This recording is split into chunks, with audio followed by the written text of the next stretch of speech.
Any doubts? Last के lecture में किसी को कोई डाउट है? दक्ष, कोई डाउट है लास्ट के लेक्चर में? सर नहीं सर, सिर्फ बस सब समझा, सिर्फ वो वाला जो था वो मैं बाद में पूछ लूँगा। नहीं, बाद में मत पूछ लो, अभी ये समझ लो। देखो, रेट का मतलब समझ लो भाई। Rate of change, rate of change जो आएगा ये हमेशा स्लोप आएगा। क्या आएगा? स्लोप। ये v और ये t, ये है। इस पॉइंट पे फाइंड करना है, तो ऐसा स्लोप ड्रॉ कर दिया और फाइंड कर लिया v को st। v को क्या लिखा? ds/dt। इसको बोलते हैं अपन इंस्टेंटेनियस वेलोसिटी। dv लिखा क्या यहाँ पे? No sir. नहीं लिखा। कल जो लिख रहे थे for small displacement, for small, कभी भी जो आपका इंस्टेंटेनियस कोई भी फिजिकल क्वांटिटी जो आएगी इंस्टेंटेनियस जो होगी, वो उसमें स्लोप आएगा। क्या आएगा? स्लोप। जैसे v इक्वल्स टू ds/dt, कभी dv नहीं आएगा dv इक्वल्स टू ds/dt, ऐसा नहीं आएगा। a इक्वल्स टू dv/dt, कभी ऐसा नहीं आएगा da इक्वल्स टू dv/dt, कभी नहीं लिखा है d। ये sir, sir small dv/dt element होगा ना, स्मॉल एलिमेंट? ये स्मॉल सा पार्ट है जिसमें अगर ये ds कंसिडर किया या dl कंसिडर किया, तो कुछ एलिमेंट इस साइड, कुछ एलिमेंट इस साइड, ये दिखेगा ds, ये दिखेगा dt। ओके इसीलिए सर। आया है dv/dt या ds/dt। For small area, for small displacement ds, displacement ds। अब देखो यहाँ पे ये फोर्स है और ये डिस्प्लेसमेंट ds है। फोर्स है और ये डिस्प्लेसमेंट क्या है? ds। और ये ऐसा ग्राफ है। तो क्या क्या तुम जब वर्क फाइंड करोगे, क्या तुम स्लोप ऐसा टेंजेंट ड्रॉ करोगे? ऐसा वर्क क्या होता है? W इक्वल्स टू F.S, ये होता है। तो जब आप ds स्मॉल सा एलिमेंट लेंगे, स्मॉल डिस्प्लेसमेंट कंसिडर करेंगे, तो आपको dw लिखना पड़ेगा। यहाँ पे dw या dv नहीं लिखते थे, da नहीं लिखते थे, ये dw F.ds क्या है ये समझो। ds स्मॉल सा एलिमेंट लिया है ऐसा, क्या लिया? ये एलिमेंट लिया, यही है ds। यही क्या है? ds। ये ऐसे, ये क्या हो गया? ds। जब स्मॉल सा एलिमेंट लेंगे तो इसका कुछ एरिया आएगा। क्या आएगा? एरिया। जब स्मॉल सा एलिमेंट लिया ds, स्लाइट, वैसे ही सेम इतना ही डिस्प्लेसमेंट जो ये दिख रहा है वैसा ही ये भी है। स्मॉल सा है ये, ds इज टेंडिंग टू 0 ही है, बट उस केस में इसका कुछ ना कुछ एरिया आएगा। क्या आएगा? एरिया। स्मॉल सा डिस्प्लेसमेंट लिया, ये f का कर्व है, ये s है, ऐसा ड्रॉ कर दिया तो एक स्ट्रिप बनेगा। स्ट्रिप। Yes sir. कैलकुलस में कुछ पढ़ा था area under curve, yes sir, integration उसी को करते आगे थे। कंटिन्यू किया था काइनेमेटिक्स में। तो ये एरिया आ रहा था, कैसा? ऐसा एरिया आता था, ये एरिया। अब ये जो एरिया आ रहा है, इसका आप एरिया कैसे फाइंड करोगे? तो इसका एरिया क्या होगा? स्मॉल एरिया होगा। तो इस area of small strip, area of small strip, area of small strip, area of small strip क्या हो जाएगा? F into D S. F into, ये F है और ये ds है। ये वेरी स्मॉल है, ds इज वेरी स्मॉल, ये वेरी स्मॉल है। तो बताया गया है कि इसको भी आप एक स्ट्रेट मान सकते हैं। स्ट्रेट मतलब ऐसा हॉरिजॉन्टल कंसिडर कर सकते हैं। तो उस केस में ये F.FDS हो जाएगा। क्या हो जाएगा? FDS। या इसको अगर x कंसिडर किया तो ये dx हो जाएगा। तो इसको आप लिख सकते हैं FDX, मतलब फोर्स भी x डायरेक्शन में अज्यूम कर रहे हैं, डिस्प्लेसमेंट भी x डायरेक्शन में अज्यूम कर रहे हैं। तो ये हो जाएगा FDX। इसकी तो ये इंस्टेंटेनियस नहीं हो गया, ये इंस्टेंटेनियस वाली चीज नहीं है, ये टाइम से रिलेटेड चीज नहीं है, ये डिस्प्लेसमेंट से रिलेटेड चीज। और इंस्टेंटेनियस के लिए स्लोप आना चाहिए इस टाइप का, बट ये एरिया आ रहा है। तो इस स्मॉल सा एरिया है तो इसको बोलेंगे स्मॉल वर्क डन। क्या बोलेंगे? Small work done. क्या हो जाएगा? FDX। मतलब इसी को आप बोल रहे हैं DW इक्वल्स टू FDX। तो टोटल वर्क डन क्या आएगा? Total work done total work done क्या आ जाएगा? क्या करेंगे, मुझे सपोज यहां से यहां तक वर्क डन फाइंड करना है, x इक्वल्स टू x1 से x इक्वल्स टू x2 तक वर्क डन फाइंड करना है। तो क्या किया, स्मॉल स्मॉल स्ट्रिप बनाया, ऐसा इस टाइप का स्ट्रिप बनाया। समेशन करेंगे सारे वर्क डन का। यस, तो क्या करेंगे, स्मॉल स्मॉल स्ट्रिप बनाया, स्ट्रिप का हर स्ट्रिप का एरिया फाइंड किया और सबको ऐड कर दिया, कहां से कहां तक, x equals to x1 to x equals to x2। तब अपने को क्या आएगा, टोटल वर्क डन आएगा। क्या आएगा, टोटल वर्क डन आएगा। तो बेसिकली ऐसे हर स्ट्रिप का एरिया फाइंड करके ऐड करने से ज्यादा बेटर क्या बताया था कि यहाँ पे कॉन्टिन्यूअस है डिस्ट्रीब्यूशन, जो है वो कॉन्टिन्यूअस डिस्ट्रीब्यूशन है। उस केस में आपको क्या करना है, इंटीग्रेट कर देना। उस केस में आपको क्या करना है, इंटीग्रेट कर देना होता है। तो उस केस में टोटल वर्क डन को क्या करोगे, सबको ऐड कर दो। ऐड करने से ज्यादा बेटर है आप ऐसा लिख दो, इंटीग्रेशन ऑफ डीडब्ल्यू। इंटीग्रेशन का मतलब क्या होता है, समेशन। इंटीग्रेशन मींस क्या होता है, समेशन। तो ऐड कर दिया। सर तो इसमें डीएफ नहीं आएगा, DF into DX equal to W. W की वैल्यू क्या हो जाएगी, F into D X. F into D X, DF कहां से आ जाएगा, लाइक सो ओपन है डीएस अपॉन डीटी वैसे डिक्लेयर, तो यहाँ अपन अरे डीएस भाई इसमें डीएफ, डीएफ कहां से लिखा है मैंने, डीएफ नो सर स्मॉल वही कुछ। डिस्प्लेसमेंट ले रहे हैं, स्मॉल डिस्प्लेसमेंट।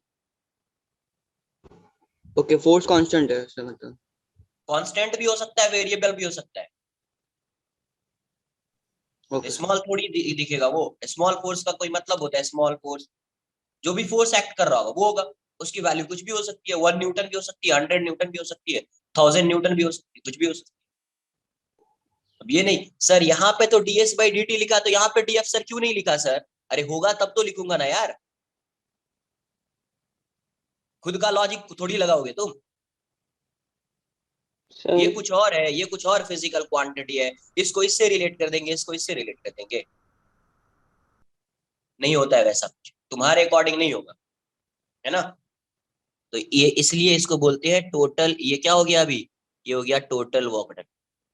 क्या आ गया, टोटल वर्क डन।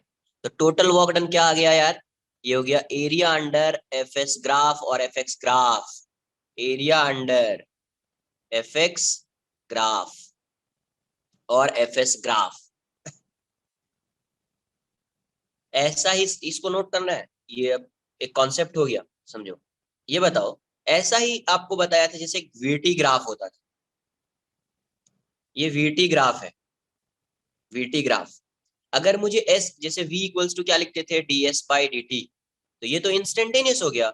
अगर मैं ds लिखूंगा v dt, तो इसको इंस्टेंटेनियस डिस्प्लेसमेंट बोलेंगे। ये तो इंस्टेंटेनियस वेलोसिटी है, इंस्टेंटेनियस वेलोसिटी है।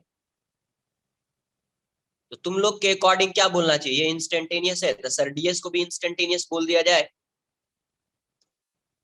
ये इंस्टेंटेनियस है। इंस्टेंटेनियस में कभी d नहीं लगता है। इंस्टेंटेनियस देख रहे हो, v instantaneous velocity, acceleration instantaneous acceleration सिर्फ a है, d थोड़ी है। और ये हमेशा स्लोप होता है। तो ये क्या ds जो है, इससे पहले तो क्वेश्चन सॉल्व किया इस टाइप का, वहां पे तो नहीं आया कि सर ds को इंस्टेंटेनियस क्यों नहीं बोला। इंस्टेंटेनियस है ये स्मॉल डिस्प्लेसमेंट। अगर मुझे टोटल डिस्प्लेसमेंट चाहिए तो क्या करेंगे, ये स्मॉल डिस्प्लेसमेंट है तो ऐड करते जाएंगे, ऐड करते जाएंगे। अगर मुझे यहां से यहां तक का चाहिए होता है तो टोटल डिस्प्लेसमेंट क्या होगा, total displacement, total displacement s equals to integration of ds। तो integration of v dt, area under vt कब हो जाता था, तो ये इंस्टेंटेनियस हो जाता था, या ये इंस्टेंटेनियस होता था, स्मॉल डिस्प्लेसमेंट होता था। क्या होता था, स्मॉल डिस्प्लेसमेंट। तो ऐसा नहीं कि कहीं की चीज कहीं पे रिलेट कर लिया, वो कुछ और बता रहा है, ये कुछ और बता रहा है, सर dt आ गया, ds आ गया तो सर इंस्टेंटेनियस हो ही जाना चाहिए था। अरे वो क्या है उसको समझना इंपॉर्टेंट है। ये स्लोप है और इसको ds लिख रहे हैं, ds equals to v dt। ये एरिया अंडर vt ग्राफ आएगा, स्लोप ऑफ vt ग्राफ थोड़ी है ये, एरिया अंडर vt ग्राफ है। तो जब स्मॉल स्ट्रिप लेंगे, ऐसा स्ट्रिप लेंगे, ये वाला है, ये dt लिया और ये v है, तो इसका एरिया देगा ये डिस्प्लेसमेंट। तो यहां से यहां तक इंटीग्रेट कर दिया, अपने को टोटल एरिया आ जाएगा, मतलब नेट डिस्प्लेसमेंट आ जाएगा। डाउट है किसी को अभी भी इसमें, दक्ष? सर सर जब हम यस, इंस्टेंटेनियस या एवरेज बोलते हैं तो हम विद रिस्पेक्ट टू टाइम बोलते हैं, राइट ना, वैसे ना। विथ रेस्पेक्ट टू टाइम ऐसा कहाँ से हो गया? विथ डायरेक्ट डेल्टा से उसको रिलेट करते हैं ना। हाँ इंस्टेंटेनियस भी विथ मतलब रेस्पेक्ट टू टाइम है, टाइम ऐसा नहीं टाइम कि होता है। इंस्टेंटेनियस। समझो, ये हो गया जहां पे डीएस लगा दिया dt, when dt is tending to zero. समझो इस चीज को, ऐसा लिखते थे। ज्यादा लिमिट में नहीं जाऊंगा, फिर से टेंशन मुझे नहीं लेना है उन सब चीज का। v equals to ds by dt, dt is tending to zero.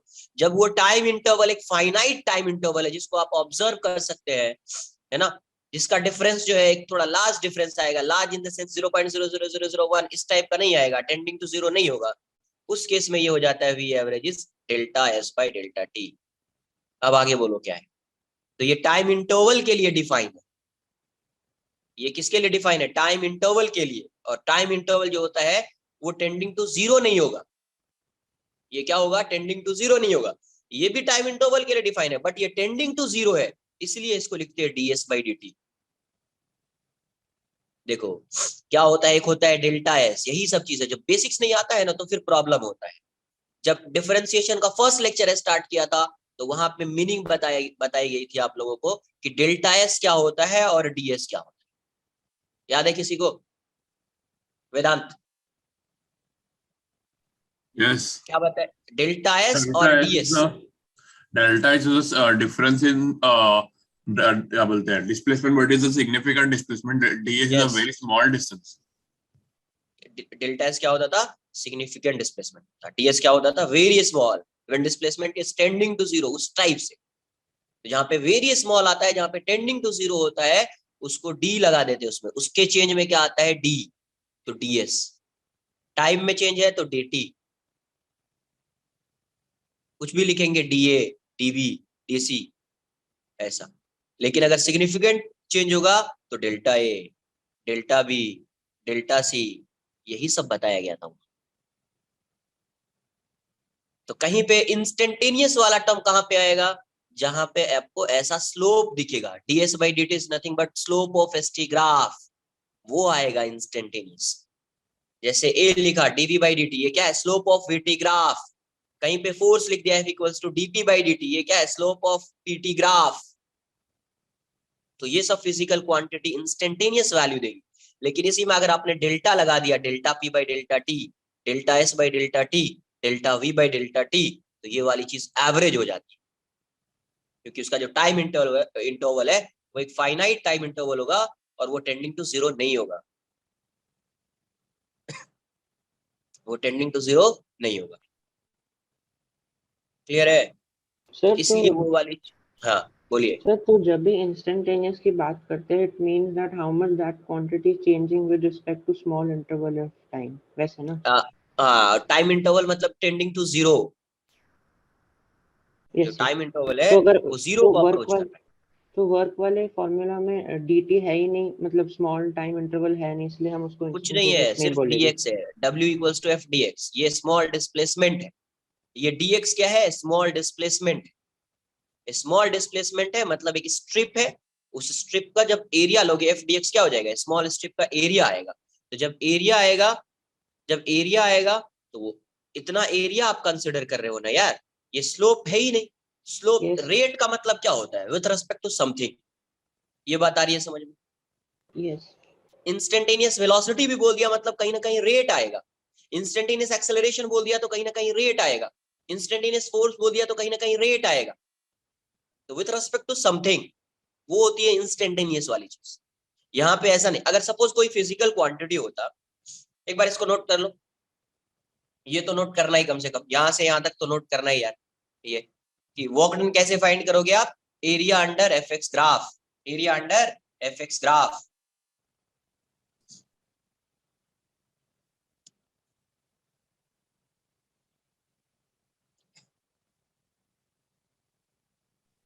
Sir velocity का जैसे अपन को अगर देते हैं इंस्टेंटेनियस वेलोसिटी के लिए अपन को t इक्वल टू समझो 5t दिया, तो फंक्शन देता है हमको टाइम का, तो हम लोग इंस्टेंटेनियस सॉल्व करते हैं t का वैल्यू डाल के, समझो 1 डाला तो अपन को वेलोसिटी मिली इंस्टेंटेनियस वेलोसिटी।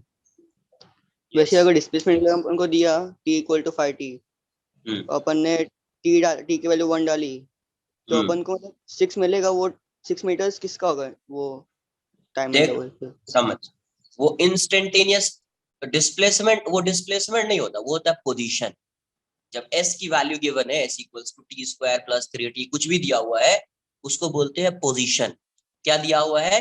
पार्टिकल का पोजीशन दिया हुआ है, डिस्प्लेसमेंट नहीं, डिस्प्लेसमेंट नहीं। समझना पड़ेगा क्या बोला जा रहा है, नोट करो, बताता हूँ। डिस्प्लेसमेंट नहीं हो सकता। सर जो एफ और एस का जो ग्राफ ड्रॉ किया आपने, उसमें जो dx डिस्प्लेसमेंट होता है, ऐसा नहीं होता कि dx displacement only happens in dt time, ऐसा जरूरी नहीं है? अरे dt टाइम नोट करो, पहले नोट करो यार। अरे dt टाइम में मेरे भाई, dt टाइम में होगा तो क्या ये स्लोप आ रहा है? No sir. लॉजिक कहाँ चला जाता है यहाँ पे? साइंस वाली लॉजिक लगाना है। फिजिक्स पढ़ रहे हो भाई साहब, फिजिक्स। अरे ये dt टाइम में, सपोज dt टाइम में डिस्प्लेसमेंट हो गया, उससे मुझे क्या लेना देना है? ये कहीं इंस्टेंटेनियस कब होगा? dx है, क्या बोल रहा हूं मैं उस टाइम से? इंस्टेंटेनियस वाली चीज कब आई? जब रेट आएगा। क्या आएगा? रेट। अगर मैंने इसको, अगर ऐसा भी लिख दिया, dw equals to f into dx को लिख दिया, मान लो सपोज v स्पीड से जा रहा है, dx को लिख दिया v dt। मुझे ये बताओ, क्या dw रेट है? Rate of change of something है, ये बताओ। नो सर, आपने बोला रेट के लिए सिर्फ मतलब जब डी नहीं रेट होना होगा चाहिए। तब आएगा इंस्टेंटेनियस। क्या होगा? रेट। जब रेट होगा तब आएगा इंस्टेंटेनियस, रेट नहीं होगा इंस्टेंटेनियस नहीं आएगा। खुद का भी तुम लॉजिक लगा सकते हो कि अगर dx लिखा है, अगर तुम dx को vdt लिख रहे हो, क्यों vdt लिख रहे हो भाई? इसका मतलब तुम कुछ ना कुछ dt टाइम कंसीडर कर रहे हो। उसको Yes, जीरो तो अज्यूम नहीं करोगे, जीरो अज्यूम करोगे तो तुम क्यों फाइंड करोगे डिस्प्लेसमेंट? डायरेक्टली बोलोगे ना displacement to zero. Yes yes. तुम क्यों लिख रहे हो dx इक्वल्स टू vdt फिर? इसका मतलब तुम टाइम इंटरवल कंसीडर कर रहे हो, कितना? dt। अगर तुम टाइम इंटरवल कंसीडर कर रहे हो तभी तो लिख रहे हो ना dx को vdt। यस। इसका मतलब इसमें कुछ ना कुछ तो डिस्प्लेसमेंट होगा ही। इसको आप जीरो से इक्वेट नहीं कर सकते dt को। क्यों नहीं कर सकते? बिकॉज आप टाइम इंटरवल कंसीडर कर रहे हैं, तभी आप डिस्प्लेसमेंट फाइंड कर रहे हैं। वरना डिस्प्लेसमेंट क्यों फाइंड करते? डायरेक्ट लिख देते डिस्प्लेसमेंट जीरो है।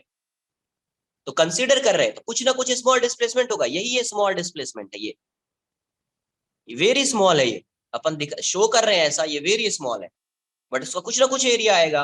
अब मुझे यहां से यहां तक का एरिया फाइंड करना है, तो क्या करेंगे? स्मॉल स्मॉल स्ट्रिप बनाएंगे, हर किसी के एरिया को ऐड कर। जब ऐड करेंगे तो टोटल एरिया आएगा, तो टोटल एरिया क्या देगा? वॉकडन देगा। तो ये इंस्टेंटेनियस नहीं होगा। इंस्टेंटेनियस कहां पे होगा? अगर यही फिजिकल क्वांटिटी ऐसी होती, W equals to D F by D T, ये फिजिकल क्वांटिटी ऐसी रहती, तो इसको बोलते हैं कि ये क्या है? इंस्टेंटेनियस वॉकडन है। अगर ऐसा डिफाइन हो जाता, सपोज कोई फिजिकल क्वांटिटी हो जाती, जैसे अगर मैं इसको ए बोल देता हूँ, A equals to D F by D T, तो ये वाली चीज क्या हो जाती? इंस्टेंटेनियस हो जाती। उस केस में इसको इंस्टेंटेनियस बोलते हैं। बट इस केस में इंस्टेंटेनियस बोलेंगे ही नहीं, रेट आ ही नहीं रहा है। कहां पे इंस्टेंटेनियस आएगा? वर्ड इंस्टेंटेनियस कहां पे आएगा?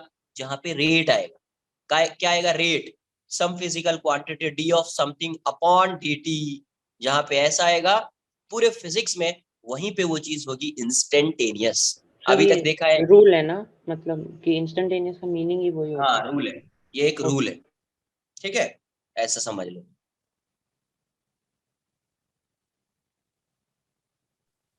तो सर हमको इंस्टेंटेनियस के डीटी चाहिए होगा ना, उसके बिना फिर इंस्टेंटेनियस अपन बोल नहीं पाएंगे। नोट कर लो, नोट कर लो। कुछ नहीं चाहिए होगा, जितना चाहिए होगा वो मैं खुद बता दूंगा, तुम सिर्फ नोट करते चलो और समझते चलो। जितना बताया जा रहा है सिर्फ उतना ही समझना है, और एक्स्ट्रा मत समझो यार प्लीज।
कॉपी कर लिया क्या इसको?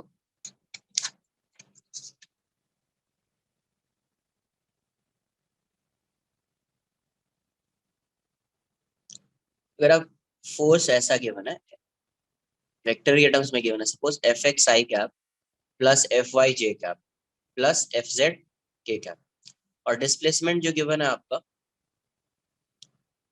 डिस्प्लेसमेंट जो है एक्स इक्वल्स टू क्या हो गया, x I cap plus Y J cap plus Z K cap. तो इस केस में वर्क डन आप कैसे फाइंड करेंगे? Work done W equals to F dot S, F dot S. तो एफ की वैल्यू हो जाएगी F X I cap plus F Y J cap plus F Z K cap, F Z K cap dot X I cap plus Y J cap plus Z K cap. तो F X dot कर लो तो ये आ जाएगा क्या, I dot I है ना, J dot J, के डॉट के, वैसा आएगा। तो X F X plus Y F Y plus Z F, ऐसा वर्क डन बन जाए। ऐसा क्या हो जाएगा, वर्क डन। तो बेसिकली आपको डिस्प्लेसमेंट फाइंड करना है और फिर फोर्स गिवन होगा, उसके अकॉर्डिंग आप आंसर करें। अगर मल्टीपल फोर्सेस एक्ट कर रहे होंगे, सपोज ये एक ब्लॉक है, ये एक ब्लॉक है और यहाँ पे मल्टीपल फोर्सेस एक्ट कर रहे हैं, तो मैं ऐसा लिख दूं, work done bye multiple forces, work done bye multiple forces. बहुत सारे फोर्स एक्ट कर रहे हैं, so, यहाँ से F1, F2, F3, इस टाइप से फोर्सेस। यहाँ से इसका डिस्प्लेसमेंट सपोज यहाँ पे हो रहा है, यहाँ से ये डिस्प्लेस होके यहाँ पे आ जा रहा है, डिस्प्लेसमेंट है। तो वर्क डन में मल्टीपल फोर्सेस के लिए आप क्या करेंगे, W equals to work done by F1 plus work done by F2 plus work done by F3। Scalar quantity है, डायरेक्टली ऐड कर, पॉजिटिव आएगी तो पॉजिटिव रहेगा, नेगेटिव आएगी तो नेगेटिव रहेगा। वर्क डन बाय F1 को आप क्या लिखोगे, F1 dot S. Work done bye F2 को क्या लिखोगे, F2 dot S. Work done bye F3 को क्या लिखोगे, F3 dot S, F3 dot S. यहाँ से देखो F1 F2 F3 तो है, बट इसमें कॉमन क्या आ रहा है, एस एस एस, तो आप इसको ऐसे लिखो, F1 plus F2 plus F3 dot S, dot multiply करोगे तो क्या आ जाएगा, F1 dot S plus F2 dot S plus F3 dot S, ऐसा ही आ जाएगा। तो बेसिकली ये क्या हो गया, नेट फोर्स। ये क्या हो गया, इस पे net force, F net dot. तो अगर टोटल वर्क डन फाइंड करना है तो आप क्या करो, नेट फोर्स फाइंड कर लो, डॉट एस कर, डॉट एस कर, you will get the value of total work done by applied force, total work done by applied force. पहले इसको नोट कर लीजिए, फिर एक दो क्वेश्चन कॉपी कर लो इसको।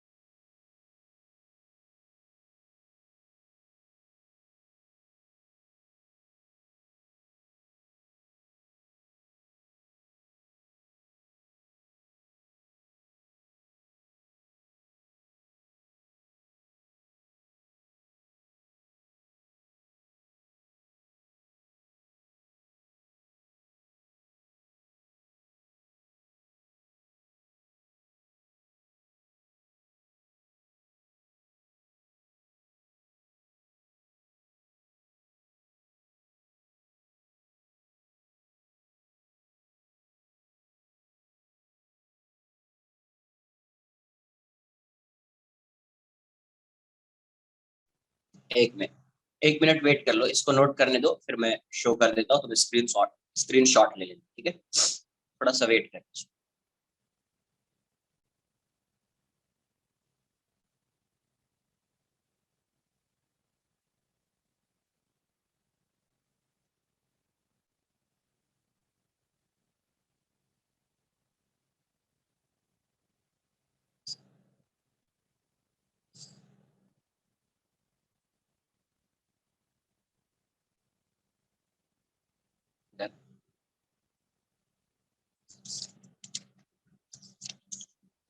स्क्रीनशॉट ले लीजिए एक बार, अपने लिए ये वाला पार्ट इंपॉर्टेंट है, वर्क से रिलेटेड है ये। यहाँ से ये इम्पोर्टेंट है, बट पूरे का ही।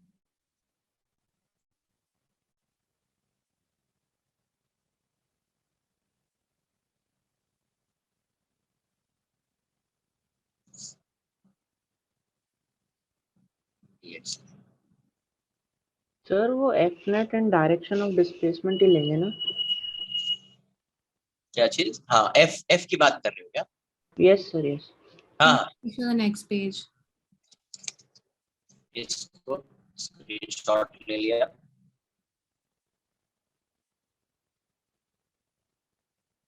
एफ जो है इसीलिए डायरेक्ट एफ डी एक्स लिख रहे हैं, मतलब along the direction of displacement he.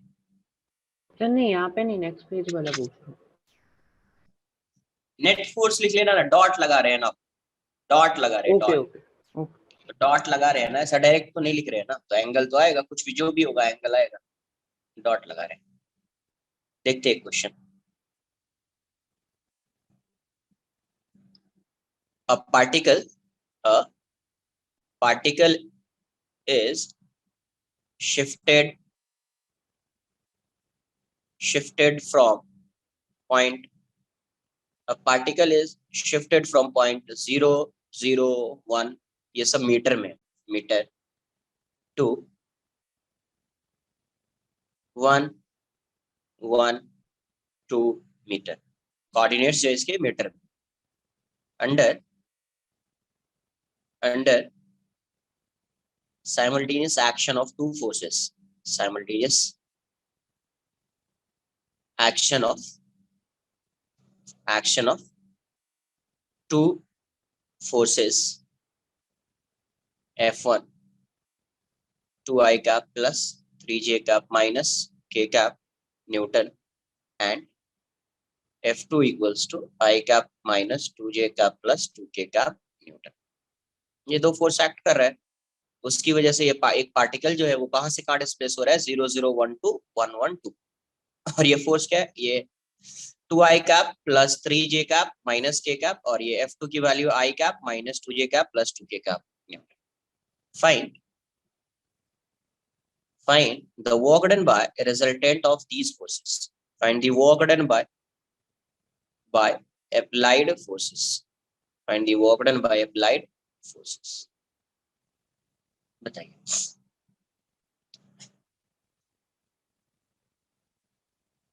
The total work done, find the total work done by applied forces.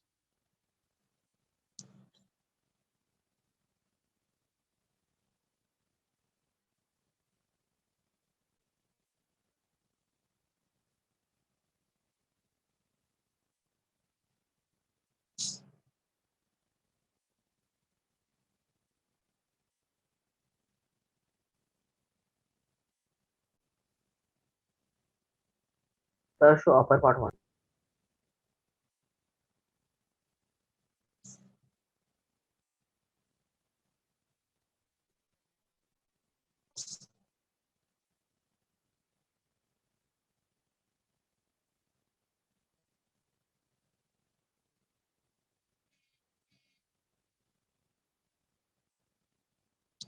Five joule आ रहा है, करेक्ट आंसर। क्वेश्चन दिखा दो ना प्लीज।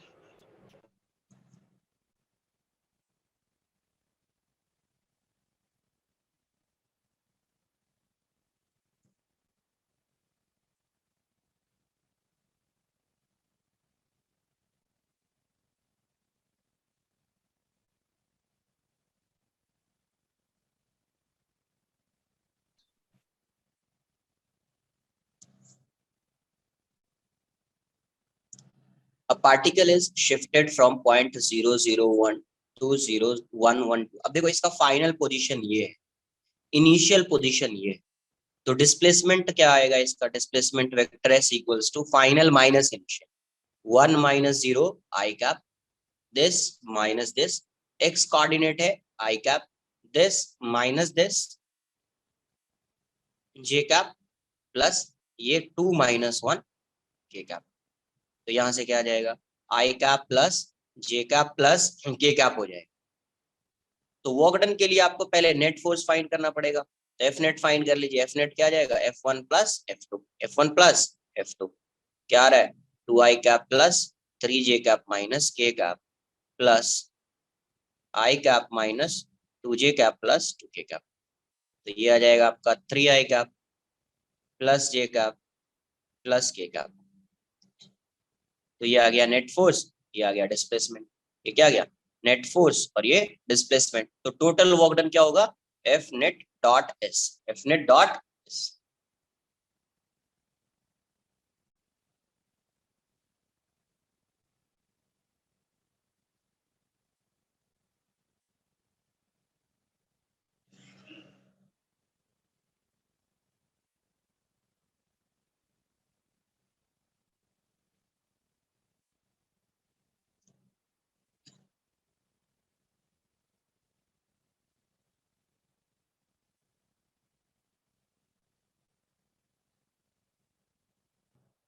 तो यहां से वर्क डन क्या आ जाएगा, F net dot S.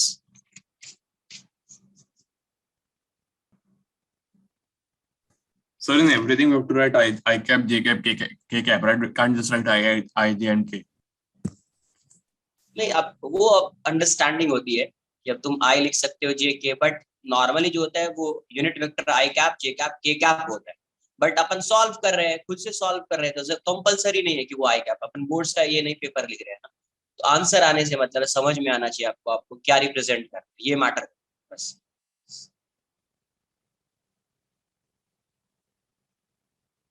But unit vector जो होता है वो आई कैप जे कैप एंड के कैप, आई जे के नहीं।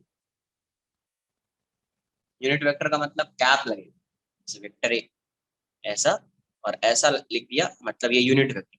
सिर्फ ऐसा लिख दिया, कुछ भी नहीं बोला, ए कैप लिख दिया, मतलब unit vector along the direction of A, unit vector along the direction of. Done.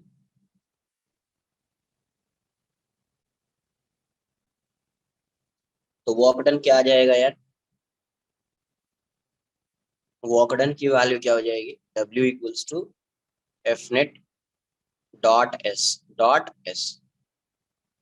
तो ये हो जाएगा 3i cap plus j cap plus k cap dot i cap plus j cap plus k cap. तो यहां से multiply कर 3 हो जाएगा ये, और ये j cap dot j cap 1 आ जाएगा, k cap dot k cap 1 हो जाएगा। Answer 5 July, answer 5 July. Next, work done by variable forces, work done by variable forces. अभी फोर्स कांस्टेंट नहीं है, इससे पहले वाले क्वेश्चन में क्या होता था, फोर्स कांस्टेंट होता था, अभी फोर्स कांस्टेंट नहीं, वेरिएबल हो गया। तो work done by variable force, work done by variable force.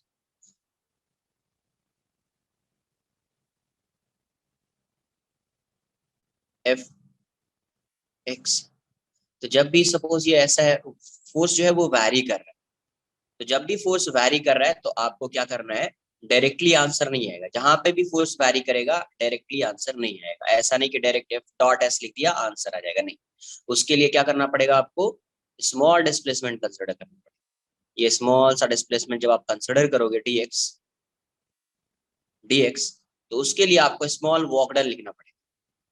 In case of variable force, we have to integrate to find the work done by that force. अपने को integrate करना पड़ेगा। तो ये क्या किया, वो ये dx वाला पार्ट लिया, तो पार्टिकल जब यहाँ से यहाँ पे जा रहा है, पार्टिकल जब यहाँ से यहाँ जा रहा है, जब डिस्प्लेसमेंट dx हो रहा है, क्योंकि फोर्स क्या है, x का फंक्शन है, वेरिएबल है, फोर्स कांस्टेंट थोड़ी है, फोर्स क्या है, ऐसा ग्राफ बना दिया मतलब वेरिएबल है। तो जब पार्टिकल यहाँ से यहाँ जा रहा है तो कितना वर्क करेगा, तो for small displacement, for small displacement dx, for a small displacement dx, उस केस में वर्क डन जो आएगा, वर्क डन को आप लिखेंगे dw हो जाएगा आपका f dx, या s लिख लो, f ds कर दिया, f डॉट ds कर दो, ऐसा f डॉट ds। तो टोटल वर्क डन के लिए क्या करना पड़ेगा, इंटीग्रेट करना पड़ेगा total work done. Total work done के लिए इंटीग्रेट करना पड़ेगा। तो W equals to integration of dW, तो W की वैल्यू क्या आ जाएगी, integration of F dot ds। तो यहाँ से आप अगर F को आपने कंसिडर ऐसा किया है जो है वो fx i कैप है, बट ये कांस्टेंट नहीं है, अभी कांस्टेंट नहीं है, fz k कैप है, ds डिस्प्लेसमेंट है, तो इसको मैं अभी ऐसा अज्यूम कर लेता हूँ, ds लिखा, s नहीं लिखा, अगर s होता तो इसको xi cap plus yj cap plus zk cap लिख देता, बट ये ds है, तो ds है तो ये dx आएगा, ये dy आएगा, ये dz आएगा, तो dxi cap plus dyj cap plus dz k cap, ऐसा आएगा। तो इस केस में आप वर्क डन को क्या लिखेंगे, ये आ जाएगा fx dx plus fy dy plus fz dz, ऐसा, या आप ऐसा लिख सकते हैं, या इसको आगे अगर सॉल्व करना चाहे, जरूरी नहीं कि आगे भी सॉल्व होगा ये, बट अगर यहाँ पे अगर इस केस में अगर मैं सॉल्व करूं, तो इस केस में अगर ये x का फंक्शन होगा तो डायरेक्टली आप सॉल्व कर सकते हैं, ये भी अगर y का फंक्शन होगा तो डायरेक्टली आप सॉल्व कर सकते हैं, ऐसा fz। मतलब इस केस में जहां पे फोर्स वेरिएबल हो वहां आपको इंटीग्रेट करना पड़ेगा। कहां से स्टार्ट करेंगे, f डॉट ds, तो fx dx fy dy fz dz, fz। अगर फोर्स x डायरेक्शन में है तो आप डायरेक्टली सिर्फ इसी को कंसिडर करो, फोर्स अगर x डायरेक्शन में है तो fx dx लिख दो या f dx लिख दो, है ना, क्योंकि अगर फोर्स x डायरेक्शन में है इसका मतलब नेट फोर्स जो होगा वही x कंपोनेंट होगा, y कंपोनेंट z कंपोनेंट उस फोर्स का 0 है, y component and z component क्या है उस फोर्स का 0 है, तो ये वाला टर्म 0 हो जाएगा। x कंपोनेंट हो तो सिर्फ यही लिखना है, y कंपोनेंट है तो सिर्फ ये वाला लिखिए, z कंपोनेंट है तो ये लिखिए, x y z है तीनों लिख दीजिए, x y है ये और ये लिखिए। एक बार नोट करो, कुछ क्वेश्चंस करेंगे फिर समझ में आएगा, नोट कर लीजिए आप इसको।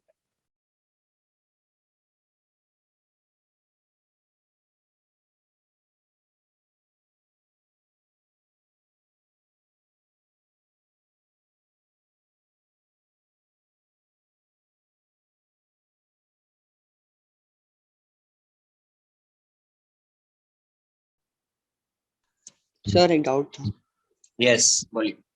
अपन ds मतलब टेंडिंग टू 0 ना, तो फिर सर वो पॉइंट पे तो फोर्स कांस्टेंट रह सकता है ना, मींस एकदम छोटा डिस्प्लेसमेंट हो रहा है।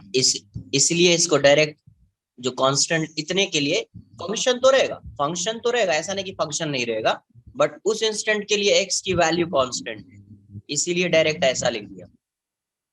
इसलिए अपन सर इसलिए ds डायरेक्ट, इसलिए देखो यहाँ से समझो, ये जो लिख दिया dw equals to f dot ds लिखा ना, ये कभी लिखा जब आप x को कांस्टेंट मानोगे ना, मतलब ये सपोज x का फंक्शन है, ऐसा अज्यूम कर लो थोड़ी देर के लिए, किसका फंक्शन है x, तो जब आप स्मॉल सा डिस्प्लेसमेंट कंसीडर कर रहे हैं ना, उसके लिए f की वैल्यू क्या होगी, कांस्टेंट होगी, f की वैल्यू कांस्टेंट होगी, तभी आप इसको आप ऐसे लिख सकते हो f डॉट ds। यस, इसलिए अपन उसको df नहीं लिखते ना। हाँ, इसलिए df नहीं लिखते। जैसे w की वैल्यू क्या होती है, f डॉट s होती थी, कांस्टेंट फोर्स है, डायरेक्टली ऐसा लिख दिया। जहां पे वेरिएबल फोर्स आया तो वहां पे भी देखो क्या लिख रहे हैं, dw equals to f dot ds लिख रहे हैं, बट क्यों f डॉट ds लिख रहे हैं, क्योंकि स्मॉल डिस्प्लेसमेंट कंसीडर कर रहे हैं, तो उसके लिए फोर्स की वैल्यू क्या रहेगी, कांस्टेंट रहेगी, इसलिए ये f आया है, df नहीं आया। क्लियर है? यस सर, तो सर मतलब ऐसा कौन सा केस हो सकता है जिसमें df लगाएंगे हम लोग? नहीं, हमेशा तो स्मॉल डिस्प्लेसमेंट, जब भी ऐसा आएगा ना हमेशा स्मॉल डिस्प्लेसमेंट के लिए कंसीडर करेंगे, तो कहीं पे डीएफ नहीं है, कहीं पे भी डीएफ नहीं है। सर वो हम assumption ले रहे हैं क्या? Sir, that is like we are taking an assumption। वैसे अजम्पशन कहाँ पे कोई अजम्पशन? वही डीएफ वाला माइनर assumption ले रहे हैं ना कि फोर्स उतना टाइम में, मतलब उतना स्मॉल डिस्प्लेसमेंट में नहीं change डीएफ होगा। लेना ही नहीं, डीएफ कंसिडर ही नहीं करना, क्योंकि अपन एक वेरिएबल बनाएंगे, डबल वेरिएबल आ जाएगा तो सॉल्व नहीं हो पाएगा चीज। तो स्मॉल सा डिस्प्लेसमेंट कंसिडर कर रहे हैं, जब डिस्प्लेसमेंट स्मॉल कंसिडर कर रहे हैं, मतलब उस इंस्टेंट के लिए आप क्या अज्यूम कर सकते हैं, उस स्मॉल डिस्प्लेसमेंट के लिए समझो, उस स्मॉल डिस्प्लेसमेंट के लिए आप फोर्स को कांस्टेंट अज्यूम कर सकते अच्छा है ना, इसलिए। सर, और यहाँ पे एरिया अंडर एफएक्स ग्राफ नहीं होगा ना वर्क डन, क्योंकि force is not in direction of नहीं area under F X graph होगा, वैसा कुछ नहीं है, वो अपन समझेंगे कि कैसे आएगा। वो समझ में आएगा कि कैसे लिखेंगे area under F S graph. जब फोर्स एक्स डायरेक्शन में होगा तब एफ डी एक्स लिख देंगे, तभी एरिया अंडर आएगा। या फोर्स वाई डायरेक्शन में होगा तो एफ डी वाई लिख देंगे।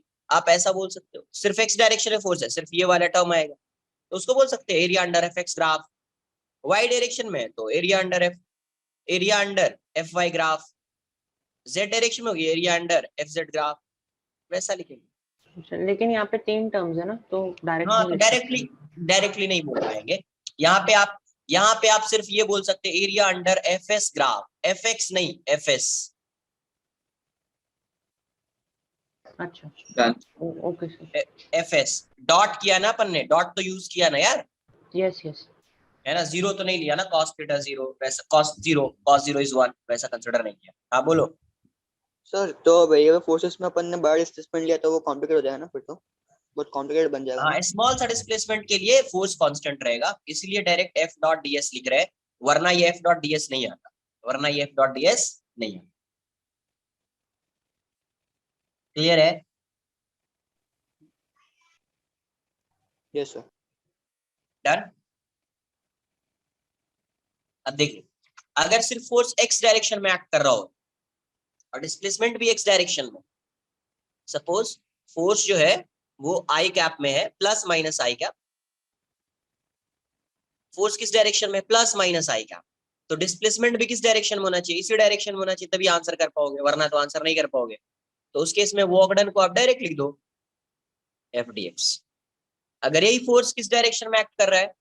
F is acting along Y direction, मतलब प्लस माइनस जे कैप, तो उस केस में आप डायरेक्ट लिख दो F D Y.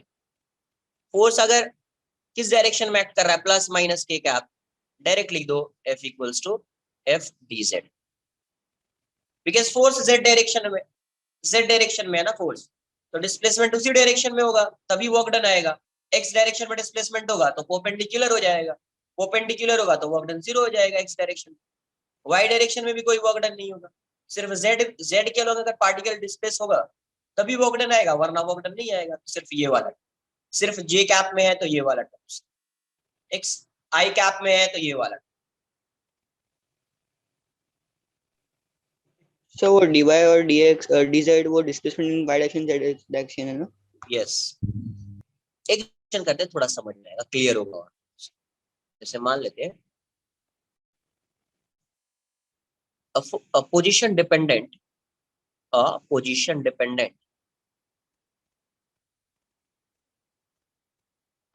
dependent force F equals to 7 minus 2x plus 3x square x। अब ये बताओ F किसका फंक्शन आ गया? x का। मतलब ये फोर्स जो है अभी x में है, और आगे भी समझ में आएगा। और x on small body of mass 2 kg, mass 2 kg, and force F displaced it from x equals to 0 to x equals to 5 metre. ये न्यूटन में, ये किसमें है? न्यूटन में। x equals to 0 to x equals to 5 metre. Calculate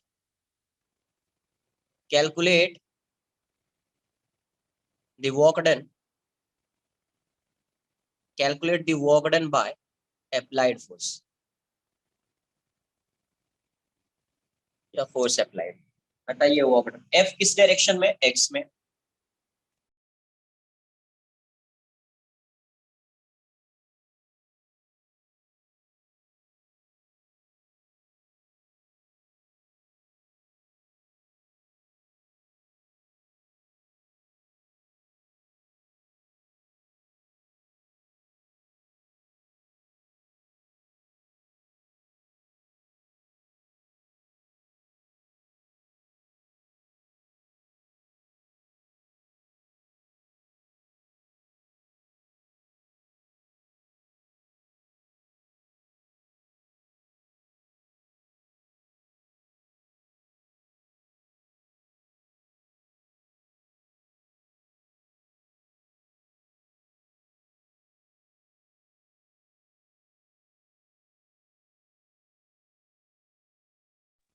140 आ रहा है क्या, देख लेते हैं एक बार। एक्स डायरेक्शन में तो डायरेक्टली आपको पता है ये फोर्स क्या है, एफ जो है, F is a function of x. F किसका फंक्शन है, एक्स का फंक्शन। तो फोर्स यहाँ पे हो गया है वेरिएबल। फोर्स क्या है, वेरिएबल, एक्स के साथ वैरी कर रहा है, और एक्स का फंक्शन है डिस्प्लेसमेंट इसका एक्स डायरेक्शन में, तो मैं वर्क डन ऐसा लिखूंगा, डायरेक्ट लिख देता हूँ एफ डी एक्स। डायरेक्ट क्या लिख दिया, एफ डी एक्स। तो एफ की वैल्यू क्या है, 7 minus 2x plus 3x square D X. X कहां से कहां तक वैरी कर रहा है, 0 to 5, 0 to 5। ये आ जाएगा 7x, ये आ जाएगा 2x स्क्वायर बाई 2, और ये हो जाएगा 3x cube by 3। 0 to 5, 0 to 5, ये हो जाएगा 7 इंटू 5 माइनस 0, 2 से 2 कैंसल आउट हो जाएगा, ये 3 से 3 भी कैंसिल हो जाएगा, ये हो जाएगा 5 स्क्वायर माइनस 0 स्क्वायर, प्लस ये आ जाएगा 5 क्यूब माइनस 0 क्यूब, ये आ जाएगा 35 माइनस 25 प्लस 125, ये आ जाएगा 10 प्लस 125, आंसर 135 जूल आएगा। देख लो आंसर 135 जूल आएगा।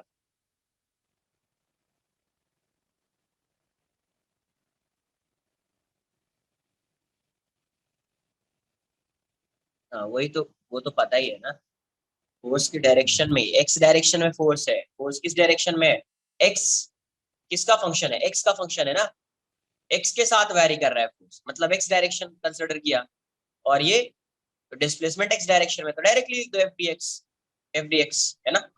I accidentally differentiated, so I got 140 instead of 135. You are getting 140, I got 140 because I differentiated and then multiplied with 5.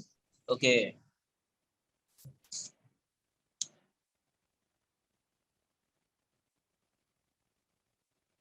I got it as 28 if x is equal to 1, so I multiplied by 5. नहीं ना, वो काम मत करो ना यार please, because force variable है ना, ये चीज क्लिक हो जानी चाहिए। सिंस फोर्स इज वेरिएबल, तो you have to integrate to find the work done by that force, simple.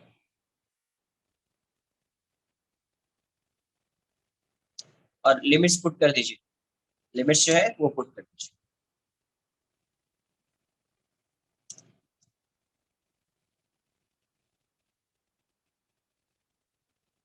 Next, a force F equals to 2 plus x Newton acts on a particle in x direction, on a particle in x direction. Find the work done by, find the work done by this force,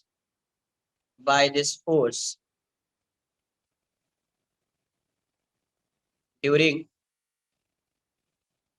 a displacement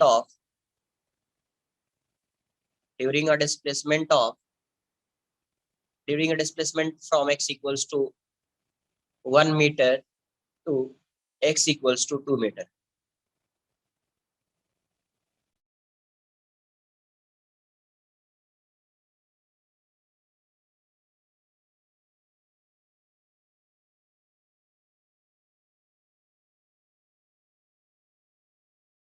Can you show the upper part once?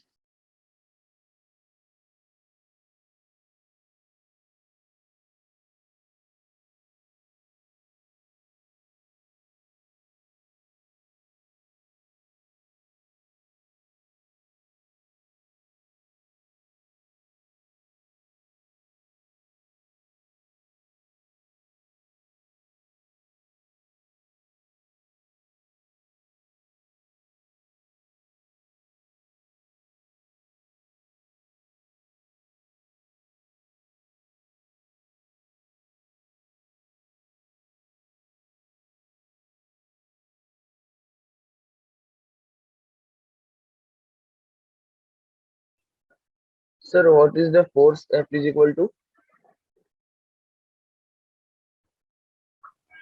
2 plus x, Okay. 2 plus x, n लिखा Newton, इसकी Okay. Unit n जो है Newton है, वो इसकी unit है। Answer क्या आ रहा है, 3.5 correct.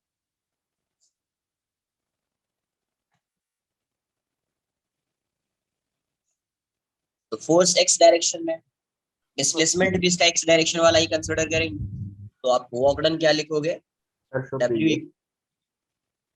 W equals to F D X, यह आ जाएगा 2 plus X D X, X varies from 1 to 2, यह आ जाएगा 1 to 2, यह आ जाएगा 2x plus x square by 2, 1 to 2, यह आ जाएगा 2x की वैल्यू पुट कर दो, 2 minus 1 plus 1 by 2, 2 square minus 1 square, ये क्या हो जाएगा 2 into 1 plus 1 by 2 into 4 minus 1, ये हो जाएगा 2 प्लस 3 बाई 2, तो आंसर हो जाएगा 3.5 joule, 3.5 joule. Sir, can you show previous page?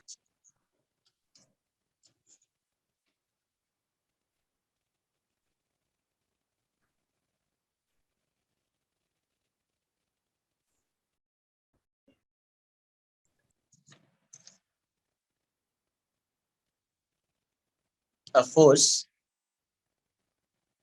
F equals to minus के अपॉन एक्स स्क्वायर, x जो है वो जीरो नहीं हो सकता, x जीरो होगा तो फोर्स डिफाइन नहीं होगा,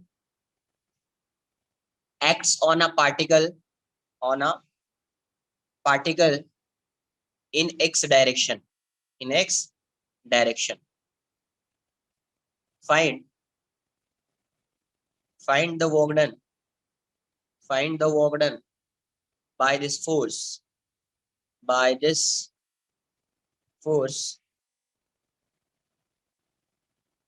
in displacing the particle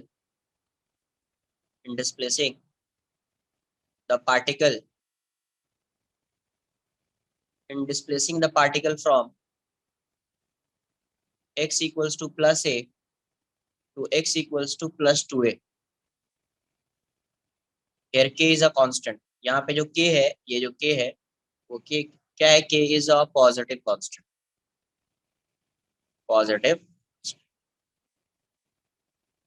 बताइए।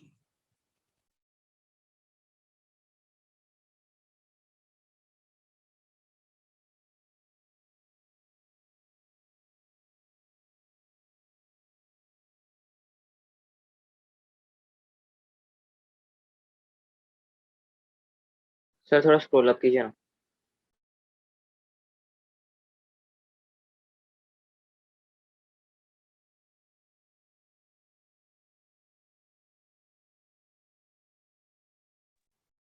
Sir, what have you written in the question after displacing the particle from? X equals to plus a to x equals to plus 2a, x equals to plus a to x equals to plus 2a, और here k जो है, यहाँ पे जो k आ रहा है, k is a positive constant,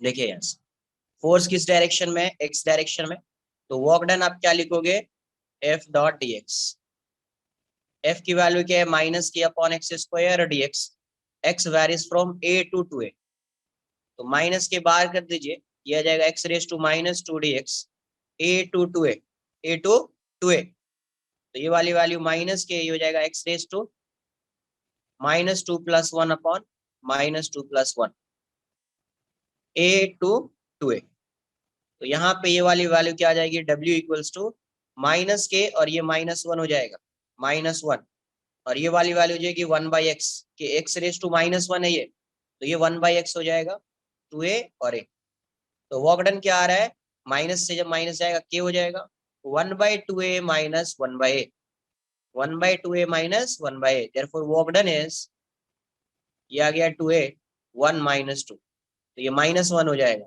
तो W की वैल्यू हो जाएगी माइनस के अपॉन 2a, वर्क डन क्या आ जाएगा, माइनस के अपॉन 2a, नेगेटिव के साथ आएगा,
क्वेश्चन ऐसा है,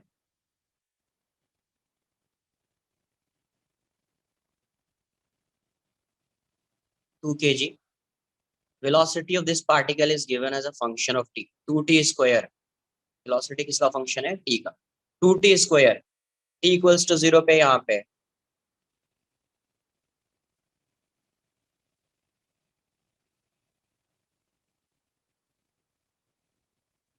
2t square plus 1 लिख लो, 2t square plus 1 फाइंड। अब देखो यहाँ पे ये वेलोसिटी है, एक बार एक्सेलरेशन फाइंड करो, अगर एक्सेलरेशन आ रहा है इसका मतलब इस पे फोर्स एक्ट कर रहा होगा, है ना। तो आपसे क्वेश्चन में क्या पूछा गया है, find the work done, find the work done,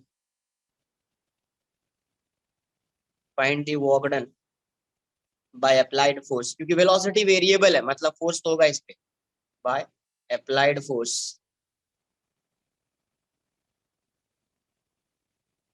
in 2 seconds, in 2 seconds मतलब from t equals to 0 to t equals to 2 seconds, yes sir। find the work done by applied force, क्योंकि force act कर रहा होगा अभी यहाँ पे, velocity और velocity is a function of time है, तो आप एक्सेलरेशन फाइंड करोगे, एक्सेलरेशन फाइंड करोगे तो फोर्स आ जाएगा, इसका मतलब यार force is acting on this block, कुछ तो फोर्स होगा, है ना, कुछ तो फोर्स होगा। तो आपको वर्क डन फाइंड करना है, कहां से कहां तक, t equals to 2 से t equals to 0 to t equals to 2 second तक, इस ब्लॉक पे अप्लाइड फोर्स का वर्क डन क्या है ना।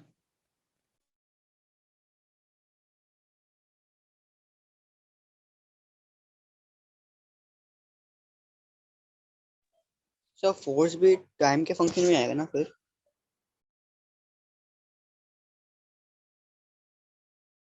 फोर्स जो है वो टाइम के फंक्शन में ही आएगा, फोर्स जो है वो टाइम के फंक्शन में ही आएगा, है ना।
Sir 288 joule. 8 आ रहा है, एक बार चेक कर लेते हैं, किसी का 256 भी आ रहा है, 288। तो वेलोसिटी पहले क्या है, 2t square plus 1, acceleration find कर, a की वैल्यू जाएगी dv बाई dt, तो d बाई dt ये आ जाएगा 2t स्क्वायर प्लस 1, तो 2t स्क्वायर का डिफरेंशिएशन क्या होगा, 2t, 1 का 0, तो it would be 40, acceleration would be 40, acceleration 40 आ गया, तो फोर्स क्या आ जाएगा, F equals to m into A, 2 into 40 80 आ जाएगा, है ना। एंड v की वैल्यू जो है, v है 2t स्क्वायर प्लस 1, v को आप लिख सकते हैं dx by dt, dx by dt, तो dx फाइंड करना है मुझे, तो dx की वैल्यू क्या हो जाएगी, 2t square plus 1 into 2t square plus 1 into dt, तो वर्क डन क्या आ जाएगा, टोटल वर्क डन, आपको पता है फोर्स आ गया 80, वेरिएबल फोर्स है, टाइम के साथ वैरी कर रहा है, तो वर्क डन के लिए इंटीग्रेट करना पड़ेगा, वर्क डन के लिए इंटीग्रेट करना पड़ेगा, तो वर्क डन क्या आ जाएगा, f dx, x डायरेक्शन में जा रहा है तो f dx, f की वैल्यू क्या है 80, dx की वैल्यू क्या है, तो dx यहां से फाइंड कर लिया, v क्या होता है dx बाई dt, इस dt को इस साइड लाइए, you will get the value of dx, dx की वैल्यू ये हो जाएगी 2t स्क्वायर प्लस 1, 8 कांस्टेंट है, बाहर कर दीजिए, t को मल्टीप्लाई कर दीजिए, ये हो जाएगा 2t cube plus t square plus t into dt, t varies from 0 to 2, t varies from 0 to ये 8 आ गया। इसका डिफरेंशिएशन क्या आ जाएगा, 2t⁴/4 प्लस t²/2 0 to ये हो जाएगा 8, ये हो जाएगा 2/4, ये हो जाएगा 2⁴ माइनस 0⁴ प्लस 1/2 2² माइनस 0², 2² माइनस 0²। मैं इसको इस साइड लिखूं तो वर्क डन क्या आ जाएगा 8, ये आ जाएगा 2/4 मतलब 1/2 इंटू 16 माइनस 4/2। तो यहाँ से वर्क डन क्या आ रहा है, ये आ रहा है 8 माइनस 2, 8 माइनस 2 6 हो जाएगा। तो 8 इंटू 6 48 जूल आ रहा है यार। कैसे आ रहा है तुम लोग का 256 288? सर 80 को मल्टीप्लाई नहीं किए उसमें 2t² + 1 में? किसको किसको? सर 80 मिला ना अपने को। हाँ 8 को कॉमन लिया ना, 8 कॉमन ले लिया। एक मिनट, नहीं तो सही तो किया ना, 8 कॉमन लिया, टी को तो मल्टीप्लाई कर दिया मैंने, टी को मल्टीप्लाई किया तो टी क्यूब हो जाएगा, ये टी हो जाएगा। 8 कॉमन कैसे लिए? तो 2t⁴/4 प्लस t²/2 तो 2/4 और ये आ जाएगा आपका 2⁴ माइनस 0⁴ प्लस 1/2 2² माइनस 0²। तो यहाँ से 2/4 मीन्स 1/2, 2⁴ मतलब 16, तो 16 आ जाएगा। ये आ जाएगा 4/2 और प्लस है, इसको प्लस लिख, प्लस है ये प्लस, ये प्लस है तो ये 10 आ जाएगा, 80 आएगा। करेक्ट, 80 आंसर है, आंसर 80 आएगा। यस यस करेक्ट, आंसर 80 ही आएगा। बिकॉज ये प्लस है, मैंने माइनस कंसिडर कर लिया, तो ये है प्लस, तो +2 आ जाएगा, तो 10 इंटू 8 80 जूल आ जाएगा। सर यस सर हम लोग t=0 और t=2 पे वेलोसिटी फाइंड करके एक्सेलरेशन निकाल सकते हैं ना, और फिर उससे फोर्स और डिस्प्लेसमेंट भी आ जाएगा। नहीं नहीं नहीं, वो काम मत करना कभी भी।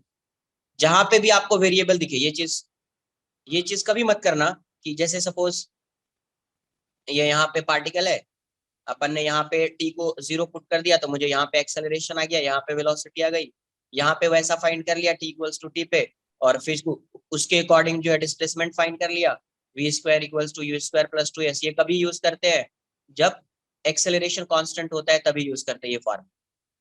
यहाँ पे एक्सेलरेशन क्या है 40 है, एक्सेलरेशन जो है वैरी कर रहा है, तो आप ये फॉर्मूला लिख ही नहीं पाओगे। यहाँ पे आपने वेलोसिटी ठीक है फाइंड कर ली, यहाँ पे आपने वेलोसिटी फाइंड कर ली, ये वेलोसिटी आपको पता है टाइम पे, एक्सेलरेशन आपने फाइंड कर लिया कुछ यहाँ पे, बट एक्सेलरेशन तो वेरिएबल है ना यार। वेरिएबल के केस में आप ऐसा फॉर्मूला यूज कर ही नहीं पाओगे। ये किसके लिए आता था, uniformly accelerated motion, when acceleration of particle remains constant throughout the motion, when the acceleration of particle remains constant throughout the motion, तभी ये फॉर्मूला यूज करते थे। यहाँ पे एक्सेलरेशन कांस्टेंट नहीं है, acceleration is a function of time, time के साथ एक्सेलरेशन चेंज हो रहा है, तो आप ऐसा तो यूज कर ही नहीं पाओगे, है ना। सेकेंड थिंग, फोर्स भी क्या है, वेरिएबल है, फोर्स भी क्या है, वेरिएबल है, तो यहाँ पे फोर्स डिफरेंट होगा, यहाँ पे डिफरेंट होगा, यहाँ पे डिफरेंट होगा, यहाँ पे डिफरेंट होगा, तो आप डायरेक्टली F.S कर ही नहीं पाओगे। ठीक है, फोर्स क्या आ गया, वेरिएबल, तो जहाँ पे फोर्स वेरिएबल है वहां पे आपको इंटीग्रेट करना ही पड़ेगा, जहाँ पे फोर्स वेरिएबल है वहां पे आपको इंटीग्रेट करना ही है। क्लियर है? Yes sir.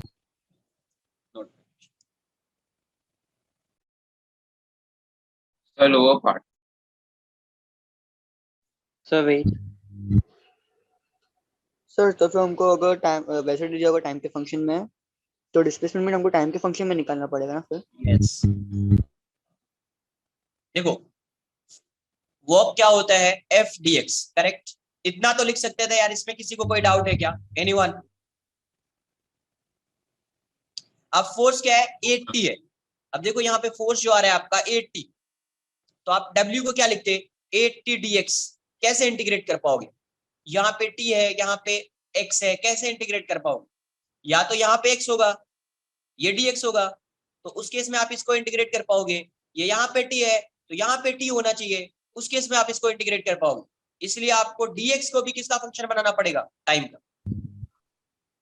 इसलिए मैंने लिख दिया हाँ। v इक्वल्स टू दिस, तो ये हो जाएगा dx by dt, तो dx इक्वल्स टू दिस।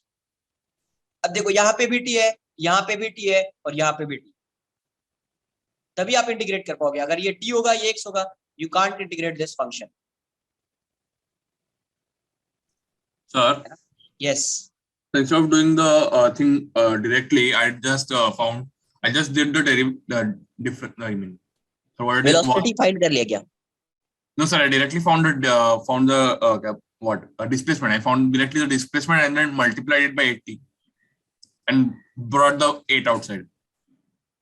तो फिर कैसे फाइंड किया? डिस्प्लेसमेंट डायरेक्टली फाइंड किया, मतलब इंटीग्रेट करके you have. Yes, sir, I integrated dt immediately and then I multiplied by 80 and removed the 8 outside. Instead of doing it your way. Like you first added wrong. the t and then how you integrate कैसे किया फिर? yes, sir, I didn't put the t inside and then integrated. I just integrated and then put the t inside. Wrong, उससे answer आ रहा है you are getting it.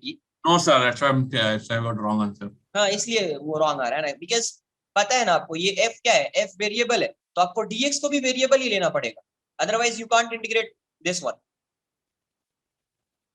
Yes, sir. आपने ठीक है dx फाइंड कर लिया, सपोज इंटीग्रेट करके dx फाइंड कर लिया, dx को अगर आपने t का फंक्शन भी बनाया ना, तो सपोज dx जो x आएगा वो कुछ फंक्शन t का हो गया, आप इंटीग्रेट करोगे, देखो यहाँ से 8t dx से x आ गया, x लिख दोगे, यहाँ पे कोई dx दिखेगा ही नहीं आपको।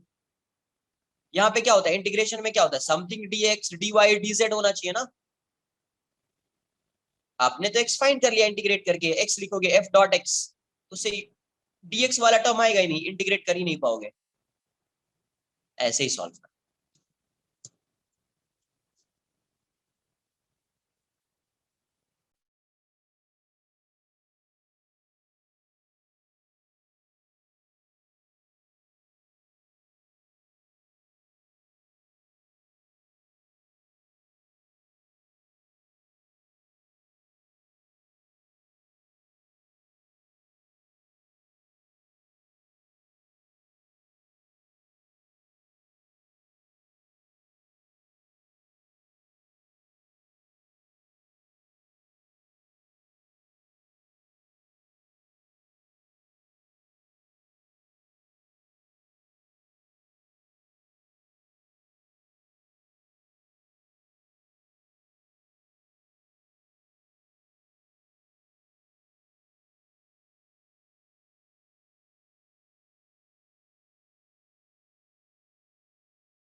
देखो यहाँ से, तो आई थिंक ये वेरिएबल फोर्स होगा, तो आंसर आपसे आ जाना चाहिए।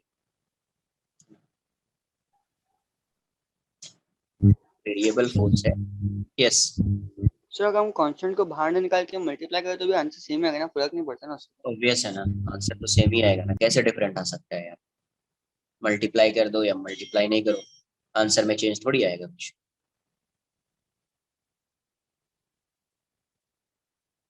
एक क्वेश्चन ऐसा है, कैलकुलेट, देखो एक बार ट्राई करो, calculate the work done, calculate the work done by the force F equals to Y I cap दिया हुआ है। फोर्स तो x डायरेक्शन में, बट ये किसके साथ वैरी कर रहा है? y के साथ वैरी कर रहा है। To move the particle, to move the part, एक केस में particle is moving along y equals to x, एक केस में क्या है particle is moving along y equals to x square. तो इसमें आपको आंसर बताना है कि वर्क डन क्या होगा। क्वेश्चन एक बार नोट कर लो, इस क्वेश्चन को मैं सॉल्व करता हूँ फर्स्ट वाले को, सेकंड को तुम सॉल्व करना।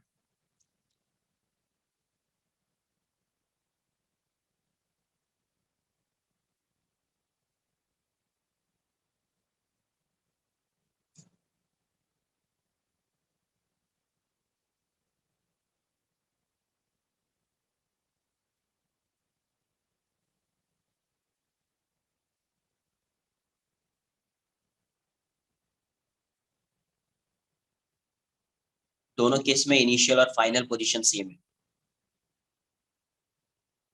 नोट कर लिया क्वेश्चन? अब देखो एक बार समझते हैं इसको कैसे सॉल्व कर सकते हैं।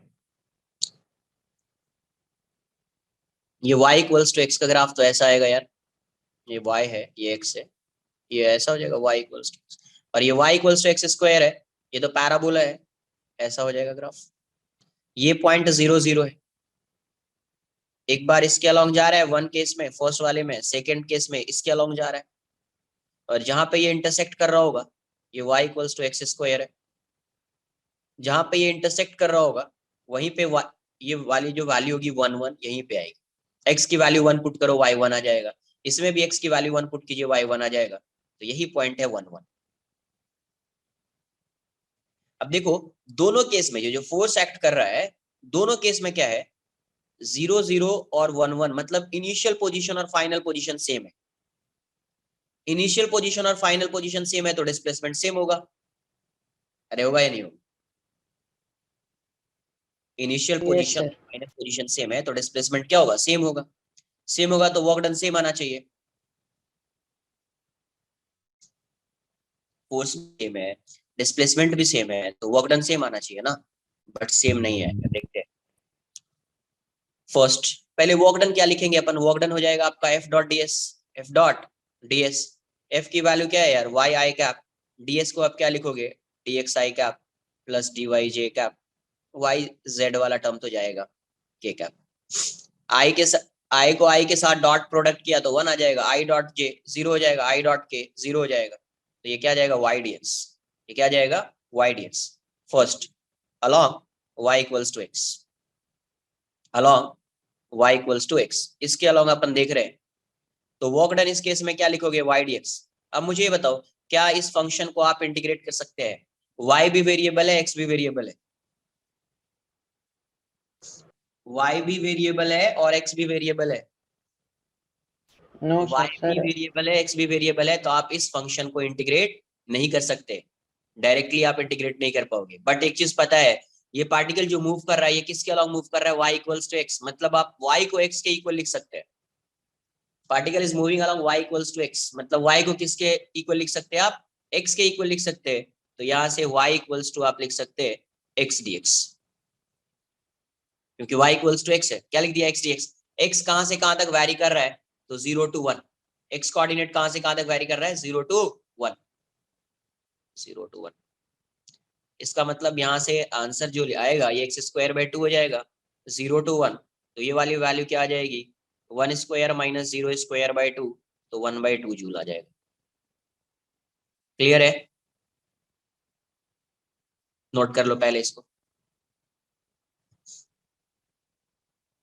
सर मेरा थोड़ा क्वेश्चन बच गया था, ऊपर दिखाइए ना।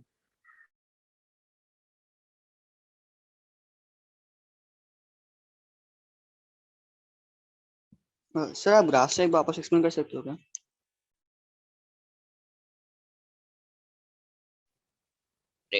ये वॉक डन लिख सकते हो ना y dx, इसमें किसी को कोई डाउट है क्या इस वाले में? So why is the force acting here, right? Force is along y equals to f equals to y I cap, मतलब force is acting along positive x direction, but ये किसके साथ वैरी कर रहा है, y के साथ वैरी कर रहा है, फोर्स y के साथ वैरी कर रहा है, बट ये किस डायरेक्शन में एक्ट कर रहा है, it is acting along positive x, positive क्योंकि i कैप में है ना, तो पॉजिटिव x, बट ये वैरी किसके साथ कर रहा है, y के साथ वैरी कर रहा है। जैसे जैसे y कोऑर्डिनेट चेंज होगा फोर्स की वैल्यू चेंज होगी, फोर्स की वैल्यू क्या होगी, चेंज होगी। तो सबसे पहले आपने क्या किया, वर्क डन लिख दिया f डॉट ds, वहां से ये आ गया। अब फर्स्ट क्वेश्चन में क्या है, particle is moving along y equals to x, particle is moving along y equals to x, इसके अलावा मूव कर रहा है, तो वर्क डन तो आपने लिख दिया y dx। आप इस फंक्शन को इंटीग्रेट ही नहीं कर पाओगे, y भी वेरिएबल है x भी वेरिएबल है, इंटीग्रेट नहीं कर पाओगे। अब देखो कुछ इन्फॉर्मेशन गिवन है, क्या ये गिवन है कि y की वैल्यू किसके इक्वल होनी चाहिए, जिस पाथ के अलोंग पार्टिकल मूव कर रहा है उस पाथ पे हमेशा क्या है, y इक्वल्स टू x है, क्या है, y इक्वल्स टू x। तो y को किससे इक्वेट कर दिया, x से, y को किससे इक्वेट कर दिया, x से, तो क्या हो जाएगा, x dx हो जाएगा, और x का इंटीग्रेशन क्या होगा, x स्क्वायर बाय 2, x का इंटीग्रेशन क्या होगा, x स्क्वायर बाय 2, और x वैरीज फ्रॉम 0 to 1, तो w इक्वल्स टू क्या जाएगा, 1 square minus 0 square by 2, it would be half joule. y को लिख दिया x, क्यों लिख दिया x, बिकॉज़ ये किसके अलोंग मूव कर रहा है, y इक्वल्स टू x के अलोंग मूव कर रहा है, इसलिए ऐसा लिखा। सर आपने डिस्प्लेसमेंट डीएस को वेक्टर फॉर्म में कन्वर्ट कर दिया ना? Yes, dx i cap plus dy j cap plus, direct भी लिख सकते थे, ये x डायरेक्शन में है तो आपको पता है x डायरेक्शन में है तो x डायरेक्शन का डिस्प्लेसमेंट लेना है, तो ये यही आता y dx। ये फोर्स किस डायरेक्शन में है? y i cap x direction. Sir जो आपने उसको सॉल्व करके लिखे हो वो y dx को नहीं लिखेगा तो चलेगा ना, मतलब एक अंडरस्टैंडिंग है ना वो खाली। क्या बोल रहे हो y dx? सर आपने जो w is equal to f और f इंटू ds को इंटीग्रेट किए ना, यस वो तो खाली एक अंडरस्टैंडिंग है ना। यस यस यस, डायरेक्ट आप ऐसे लिख सकते हो। y yes equal to x से स्टार्ट होता है ना। यस, बिकॉज ये सिर्फ इसका डिस्प्लेसमेंट जो है, ये फोर्स किस डायरेक्शन में लग रहा है? एक्स डायरेक्शन में, तो आपको पता है वर्क डन आएगा तो एक्स डायरेक्शन के डिस्प्लेसमेंट से ही आएगा, because force is acting along positive x. Displacement जो आएगा वो एक्स डायरेक्शन से डिस्प्लेसमेंट आएगा, तो जरूरी नहीं ये सब लिखना, सिर्फ आप वाई डी एक्स भी लिख दो तो चलेगा, बिकॉज फोर्स किस डायरेक्शन में है? एक्स डायरेक्शन में, तो एफ एक्स डी एक्स वाला टर्म आएगा, सिर्फ एफ एक्स डी एक्स का टर्म आएगा, नोट कर लो। सर तो प्रीवियस क्वेश्चंस में हम लोग को मतलब x displacement x equal to 0 to x equal to 1 जैसे अपन x डायरेक्शन में था ना। एक्स डायरेक्शन में ही था वो सब कुछ, फोर्स भी एक्स डायरेक्शन में, फोर्स जो वैरी कर रहा था वो भी एक्स का फंक्शन ही था। यहाँ पे force is a function of Y, but ये force is acting along positive X direction, ऐसा है।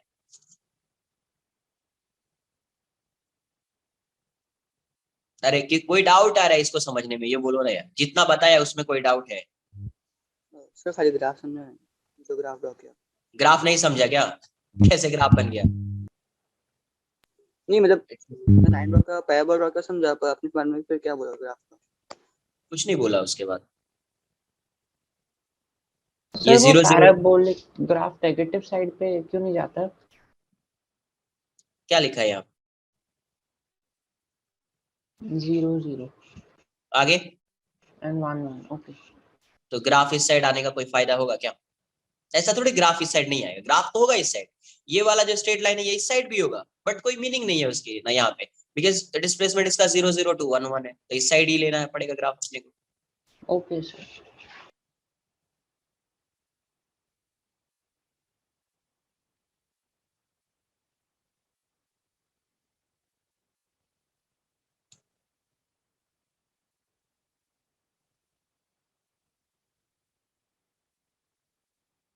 सर मेरे को एक चीज नहीं समझी कि आपने बोला कि दोनों का डिस्प्लेसमेंट सेम है तो वर्क डन भी सेम होना चाहिए, लेकिन इसमें ऐसा नहीं है, क्यों?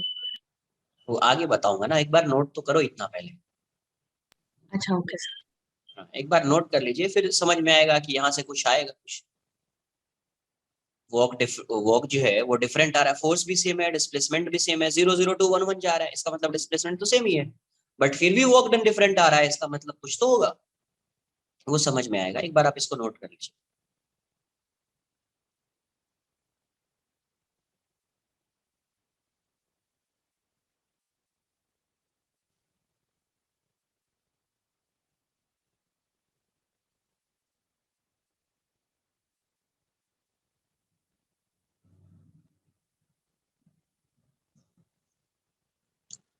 डन। पार्टिकल x और y दोनों डायरेक्शन में जा रहा है ना, तो अपन खाली x डायरेक्शन में ले रहे हैं उसको, फिर ऐसा। अरे पार्टिकल एक्स वाई दोनों में जा रहा है, ये बताओ फोर्स किस डायरेक्शन में एक्ट कर रहा है, मुझे ये बताओ ना। पार्टिकल किस डायरेक्शन में जा रहा है उससे कोई मतलब है अभी, फोर्स किस डायरेक्शन में लग रहा है ये बताओ। x डायरेक्शन में। एक्स डायरेक्शन, तो अगर पार्टिकल फोर्स लग रहा है इस डायरेक्शन में, अगर पार्टिकल वाई डायरेक्शन में जा रहा है तो इसका वर्क डन क्या है? 0 0 आएगा। इसका मतलब किस डायरेक्शन के का डिस्प्लेसमेंट अपने लिए मैटर कर रहा है, यहाँ पे इसी डायरेक्शन का डिस्प्लेसमेंट मैटर करेगा ना। Yes sir. इसलिए तो मैंने यहाँ पे x डायरेक्ट नहीं लिखा, क्या लिखा? ds, तुम्हारे लिए लिखा था ds equals to dx i cap plus dy j cap plus dz k cap. Displacement मैंने x में भी अज्यूम कर लिया, y में भी अज्यूम कर लिया और z में भी अज्यूम कर लिया, बट है तो नहीं, अज्यूम कर लिया। अब फोर्स को लिख दिया y i cap dot dx i cap plus dy j cap plus dz k cap, तो i के साथ डॉट प्रोडक्ट आ जाएगा, y dx हो जाएगा, i डॉट j कैप 0 हो जाएगा, i cap dot k cap 0 आ जाएगा। तो ये टर्म के साथ जब ये डॉट प्रोडक्ट करोगे इसका तो 0 आ जाएगा, सिर्फ x के साथ आएगा तो y dx आ गया। Yes sir. नोट कर लिया इसको, डन। Yes sir, done. देखो यहाँ पे ये तो along y equals to x है, अब मैं फाइंड कर रहा हूँ along y equals to x square. Second, along y equals to x square, तो वर्क डन अपना क्या आ रहा था, वर्क डन आ रहा था y dx। तो अब देखो इसको तो डायरेक्ट इंटीग्रेट नहीं कर पाओगे, इसको डायरेक्ट इंटीग्रेट नहीं कर पाओगे, तो डायरेक्ट इंटीग्रेट नहीं कर पाओगे तो इस y की वैल्यू, बट अपने को पता है y जो है किस पाथ के अलोंग मूव कर रहा है, y equals to x square के अलोंग मूव कर रहा है, मतलब वो उस पाथ के अलोंग पे मूव कर रहा है जहाँ पे y की वैल्यू हमेशा किसके इक्वल होगी, x स्क्वायर के इक्वल होगी। मतलब आप y को क्या लिख सकते हैं, x स्क्वायर, y को क्या लिख सकते हैं, x स्क्वायर, तो x square dx, x square dx। अब x वैरी कर रहा है 0 to 1, ये हो जाएगा x cube by 3, 0 to 1, answer क्या आ जाएगा 1 क्यूब माइनस 0 क्यूब बाई 3, ये आ जाएगा 1/3, 1/, नोट कर लो पहले इतना।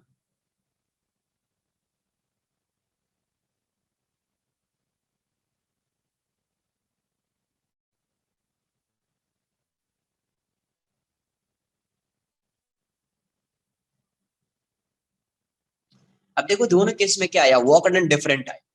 दोनों केस में क्या था, डिस्प्लेसमेंट तो पार्टिकल का सेम है, यहां से यहां जा रहा है,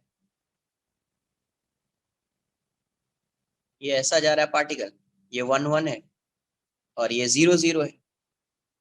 डिस्प्लेसमेंट तो यहां से यहां अगर आप फाइंड करोगे तो सेम आएगा, अंडर रूट 1 माइनस 0 स्क्वायर, तो 1 square plus 1 square under root 2 हो जाएगा। ये डिस्प्लेसमेंट, पार्टिकल इस पाथ के अलोंग भी जा रहा है तो डिस्प्लेसमेंट रूट 2 आएगा, पार्टिकल इस पाथ के अलोंग भी जा रहा है तो डिस्प्लेसमेंट रूट 2 आएगा।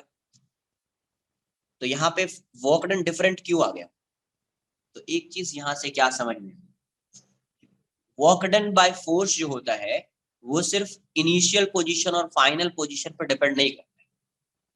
वर्क डन बाय जो फोर्स होता है वो सिर्फ इनिशियल एंड फाइनल पोजीशन पर डिपेंड नहीं करता है, वो पाथ पे भी डिपेंड करता है, वो इस पाथ पे भी डिपेंड कर रहा है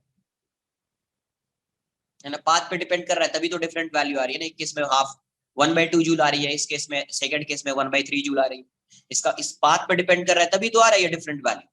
डिस्प्लेसमेंट सेम है बट वर्क डन डिफरेंट है, इसका मतलब यहाँ पे इस पाथ पे डिपेंड कर रहा है वर्क डन।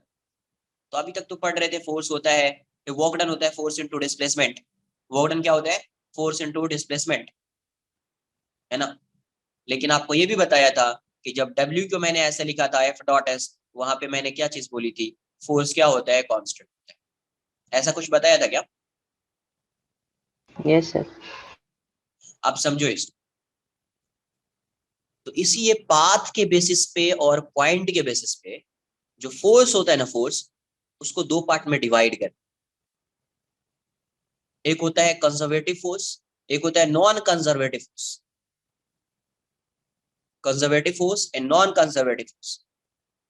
तो work done by conservative forces, जो भी कंजर्वेटिव फोर्स है, work done by conservative forces depends on initial and final position, initial and final position किस पे डिपेंड करेगा, कंजर्वेटिव फोर्स का जो वर्क है वो किस पे डिपेंड करेगा, इनिशियल एंड फाइनल पोजीशन पे डिपेंड करेगा, सिर्फ इस पॉइंट पे और इस पॉइंट पे डिपेंड करेगा।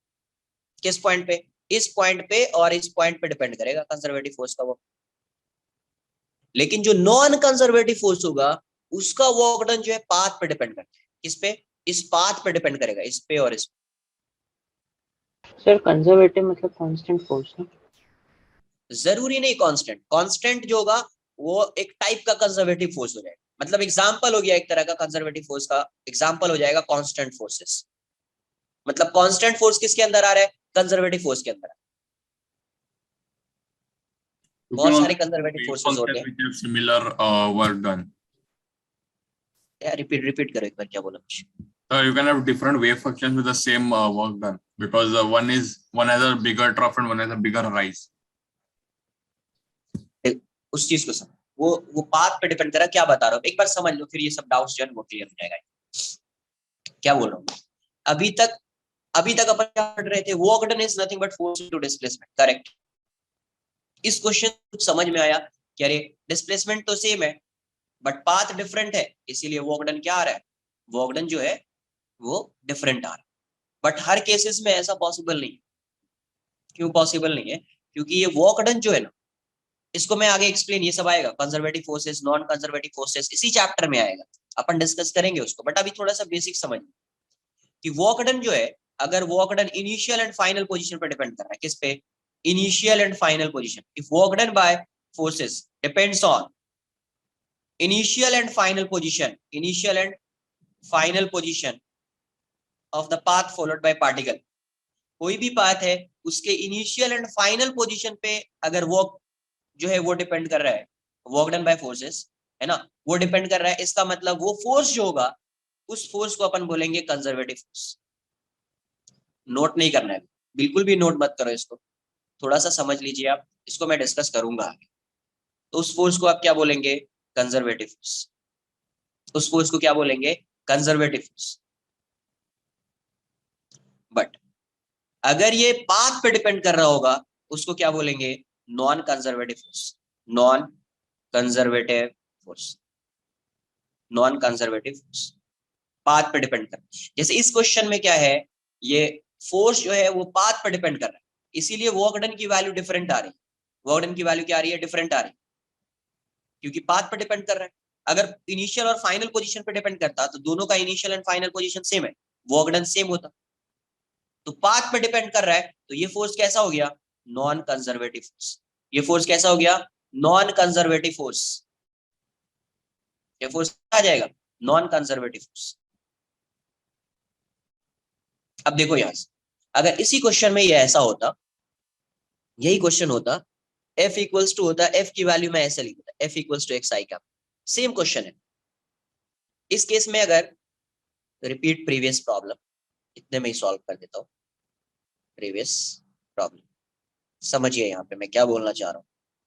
F को क्या लिख दिया, x I cap, Y I cap नहीं लिखा, x I cap, repeat previous problem. तो वर्क डन क्या आ जाएगा, W की वैल्यू क्या आ रही थी फर्स्ट केस में, F डॉट dx, तो डायरेक्ट x डायरेक्शन में तो dx लिख देते अपन, आ जाएगा x dx आ जाएगा। वर्क डन क्या आ गया, x dx। तो फर्स्ट केस में क्या है, along y equals to x। Work done क्या लिखोगे, इसके अलोंग वर्क डन आप क्या लिखोगे, x dx ही लिखोगे ना। ये तो इंटीग्रेट कर ही सकते हैं, 0 to 1 x स्क्वायर बाई 2 हो जाएगा, 0 to 1 हाफ जूल आ जाएगा। Second, y equals to X square भी लिखा तो w को क्या लिखोगे आप, x dx। तो ये तो इंटीग्रेट कर ही सकते हैं, क्यों चेंज करना y में, इंटीग्रेट तो कर ही सकते हैं। 0 to 1 क्या आ गया आपका answer, x square by 2, 0 to 1 1/2 आ जाएगा। मुझे ये बताओ, अगर मैंने फोर्स को चेंज कर दिया, सेम पाथ है, यही एक पार्टिकल जो है, एक केस में फर्स्ट केस में क्या जा रहा है, particle is moving along y equals to x, in second case particle is moving along y equals to x square. तो दोनों केस में देखो वर्क डन देख लो, इस केस में वर्क डन आ रहा है हाफ जूल, इस केस में भी वर्क डन आ रहा है हाफ जूल, इस केस में भी वर्क डन क्या आ रहा है, हाफ जूल, दोनों केस में हाफ जूल आ रहा है। इसका मतलब ये फोर्स कैसा होगा, अरे दोनों केस में वर्क डन सेम है, सेम वर्क डन है, तो सेम वर्क डन कभी आएगा, जब दोनों इनिशियल और फाइनल पोजीशन पर डिपेंड, इसका जो वर्क डन है वो इनिशियल एंड फाइनल पोजीशन पर डिपेंड करेगा, तभी तो पाथ से इंडिपेंडेंट हो गया ना यार। ये कैसे भी जाओ, समझो, कैसे भी जाओ, कैसे भी जा रहे हो, इनिशियल और फाइनल पोजीशन सेम आ गया, वर्क डन की वैल्यू सेम आ गई। अब किस पाथ को फॉलो कर रहे हो, ये यहाँ पे वर्क कर रहा है क्या, वो मैटर कर रहा है क्या, किस पाथ को ये फॉलो कर रहा है वो मैटर कर रहा है क्या, मैटर करता तो वर्क डन डिफरेंट आता ना, बट वर्क डन सेम है, वर्क डन सेम है, इसका मतलब ये पाथ पे डिपेंड नहीं कर रहा है, पाथ पे डिपेंड नहीं कर रहा है, इसलिए वर्क डन सेम आया। मतलब ये किस पे डिपेंड कर रहा है, इनिशियल और फाइनल पोजीशन पे डिपेंड कर रहा है, इसलिए इस फोर्स को बोलते हैं कंजर्वेटिव फोर्स। तो ये फोर्स आ गया कंजर्वेटिव फोर्स, इससे पहले वाला आएगा नॉन कंजर्वेटिव फोर्स, आगे डिटेल में डिस्कस करेंगे। बट एक चीज तो आइडिया लग गई ना कि डिस्प्लेसमेंट सेम होने से वर्क डन सेम होगा, ये कंपलसरी नहीं, क्लियर, सिर्फ Sir, इतना। हाँ बोलिए। सर हम ऐसे बोल सकते हैं एक फोर्स डिस्प्लेसमेंट पे डिपेंड, मतलब एक का वर्क डन डिस्प्लेसमेंट पे डिपेंड कर रहा है और दूसरे का वर्क डन डिस्टेंस पे डिपेंड कर रहा है, ऐसे बोल सकते हैं? नहीं, डिस्टेंस पे नहीं, ऐसा नहीं बोलना है, स्टेटमेंट रॉन्ग हो जाएगा। सिर्फ ऐसा बोलना है कि अगर कोई ऐसा फोर्स है, if the work done bye forces depends on initial and final position, initial and final position पे डिपेंड कर रहा है, तो वो होगा कंजर्वेटिव। मतलब एक का वर्क डन जो है इनिशियल एंड फाइनल पोजीशन पे डिपेंड करेगा, एक का डिस्प्लेसमेंट पाथ पे डिपेंड करेगा। डिस्टेंस नहीं बोलना है, पाथ। ऐसा थोड़ी कि ये डिस्टेंस थोड़ी फाइंड कर रही है, ये वाला डिस्टेंस, ये डिस्टेंस थोड़ी फाइंड किया अपन ने।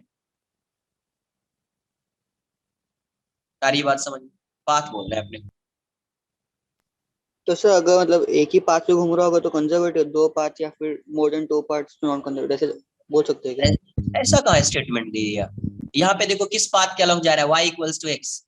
यहाँ पे किस पाथ के अलॉन्ग जा रहा है, y equals to x square. दोनों तो डिफरेंट पाथ है ना यार, पाथ डिफरेंट है बट वर्क डन तो सेम आया ना, half joule half joule. Note कर लो। आपको ये नहीं जानना है कि कौन सा कंजर्वेटिव फोर्स है, कौन सा नॉन कंजर्वेटिव फोर्स है, वो आगे आएगा तो मैं एक्सप्लेन करने वाला हूं उन सब चीजों।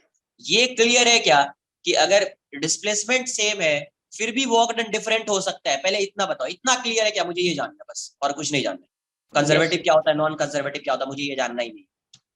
वो मेरा काम है, मैं एक्सप्लेन करूंगा, आपको समझाऊंगा क्या होता है नहीं होता है। इसमें तो कोई डाउट नहीं आना चाहिए ना कि डिस्प्लेसमेंट सेम होने के बाद भी जो है उसका वर्क डन डिफरेंट आ सकता है, ये क्लियर होना चाहिए। ठीक है, इतना आया समझ में? आज के लिए इतना ही रहेगा, नेक्स्ट लेक्चर में यहाँ से आगे कंटिन्यू।